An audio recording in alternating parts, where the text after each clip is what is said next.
அன்பு உறவுகளே, மதுவினால் நம்ம நாட்டுல பாத்தீங்கன்னா பல குடும்பங்கள் சீரழிஞ்சு சின்ன பின்னம் ஆகிக்கிட்டு இருக்கிறத நாம் அனைவரும் அறிந்த ஒரு விஷயம்தான். குடிக்கிறவங்களுக்கும் குடிக்காதவங்களுக்குமே இந்த மதுவுடைய ஒரு அரக்க குணம் தெரியாம தான் இதை பண்ணிட்டு இருக்காங்க. எப்படின்னு சொன்னா, மது ஒரு உணவு பொருளே கிடையாதுங்க. மது என்பது அது ஒரு எரிபொருள். எப்படி டீசல் பெட்ரோல் இருக்கோ அது போல மது ஒரு எரிபொருள். அது உணவு பொருள் கிடையாது. அந்த மதுவை மனிதன் குடிச்சிட்டான்னு சொன்னா அவன் உடலுக்குள்ள இது போய் ஜீரண கோளாறுல இருந்து புற்றுநோய் வரைக்கும் வரவழைச்சோம்.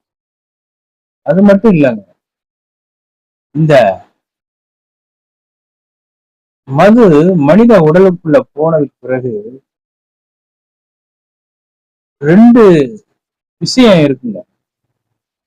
அதாவது ரெண்டு நொதிகலன்கள் தேவைப்படுது உடலுக்கு. மனிதனோட உடலுக்கு ரெண்டு நொதிகலன் தேவைப்படுது அந்த மதுவை செரிக்க வைக்க. அதுல ஒரு ஒரு நொதிகலன் என்னன்னு சொன்னா ஆல்கஹால் டிஹைட்ரஜனேஸ் அப்படிங்கிற ஒரு நொதிகலனும், மற்றொன்று ஆல்டிஹைட் டிஹைட்ரஜனேஸ் அப்படிங்கிற இன்னொரு நொதிகலனும் மனிதனுக்கு தேவைங்க. ஆனா மரபியல் ரீதியாவே இந்த இரண்டுமே வெள்ளைக்காரர்களுக்கு இருக்கு. ஆனா அந்த முதல் நொதிகலனை ஆல்டிஹைட் என்கின்ற பொருளாக மாறி அத நாம் உடல் செரிக்க வைக்கிறதுக்கு கடுமையாக பாதிப்ப. அதுல இரண்டாவது நொதி நமது இந்தியர்களுக்கு மரபியல் ரீதியாகவே இல்லைங்க.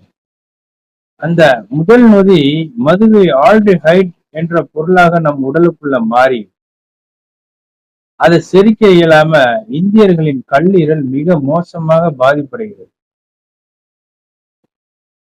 இந்த ஆல்டிஹைட் மதுவை விட அதிக விஷத்தன்மை உடையதாக மாறி போகும். இதனால எல்லா உறுப்புகளும் இந்தியர்களுக்கு மிக மோசமான பாதிப்படைஞ்சு மது உணவில் உள்ள சத்துக்களை நம் உடலில் சேர விடாமல் தடுக்குது. அப்படி தடுக்கும் பொழுது மது மூளையில போய் ஒரு பகுதி விடாம மூளையில இருக்கக்கூடிய லட்சக்கணக்கான செல்களை அழிச்சிருது. இதனாலேயே பாத்தீங்கன்னா நமது மக்கள் குடிச்சிட்டு காலையில பாத்தீங்கன்னா தலை பயங்கரமா வலி. அதற்கு மிக முக்கியமான காரணமே இந்த மது இந்த குடிதாங்க.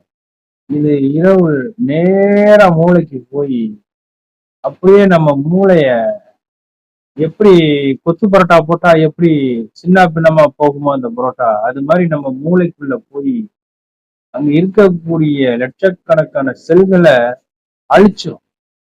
அழிச்சிருச்சுன்னா அது மறுநாள் காலையில தலைவலியாக மனிதனுக்கு அது பிரதிபலிக்குது. சில நிமிடங்களிலேயே மனிதனுக்கு மன அழுத்தத்தையும் மன அமைதியின்மையையும் உடலுக்குள்ள ஏற்படுத்தக்கூடிய சுரபிகளை அது சுரக்க செய்யுது. அது என்ன அப்படி அந்த சுரபின்னு சொன்னாக்க கார்டிசால் அப்படிங்கிற ஒரு சுரபியும் அட்ரினலின் அப்படிங்கிற ஒரு சுரபியும் நம்ம உடலுக்குள்ள அபரிவிதமா சுரக்க செஞ்சு. இதனாலேயே அந்த மனுஷன் என்ன போறான்னா கவலைப்படுறான், கோவப்படுறான், சண்டை போடுறான், வன்முறையில ஈடுபடுறான், என்ன தன்னைத்தானே காயப்படுத்திக்கிறான், தற்கொலை பண்ணிக்கிறான். இது போன்ற ஏகப்பட்ட ஒரு செயல்களை செஞ்சு அந்த மனிதன் மன அழுத்தத்துல ரொம்ப துன்பப்பட்டு மன வேதனையில அவன் அந்த சமுதாயத்துல நடப்பனமா தெரிகிறான். நாம பாக்குறோம், தண்ணிய போட்டுட்டு குடும்பத்தை கவனிக்காம எதை பத்தியும் கவலைப்படாம தன் உடலும் அழிஞ்சு போறதை பத்தி கொஞ்சம் கூட கவலை இல்லாம ஒவ்வொரு மனிதனும் குடிச்சிட்டு ரோட்ல கிடக்கிறத பார்க்கிறோம், சாக்கடையில கிடக்கிறத பார்க்கிறோம். ஆக்சிடென்ட் ஏற்படுத்துறத பார்க்கிறோம்.